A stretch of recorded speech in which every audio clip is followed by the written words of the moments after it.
If you've got a Kenmore Canister Vacuum, you know the right bags make all the difference in suction and air quality. These PETOX 50558 replacement bags are designed specifically for the Kenmore Type C models, and they perform every bit as well as the originals. The fit is perfect, no forcing, no air leaks. PETOX uses a paste sealing ring system that means once the bag is installed, it locks in tight and keeps every bit of dust inside.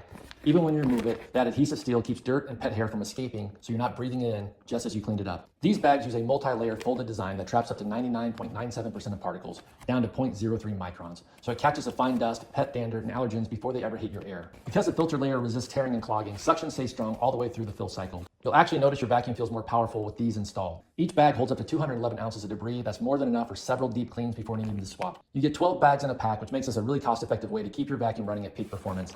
And the installation couldn't be easier. Pop the old bag out, peel the self-adhesive sticker to seal it, slide the new one in, and close the bin. So if you're looking for a clean fit, cleaner air, and reliable suction every time, the PETOX 50558 replacement bags are a solid upgrade. They're durable, efficient, and save you money over name brand replacements without compromising performance.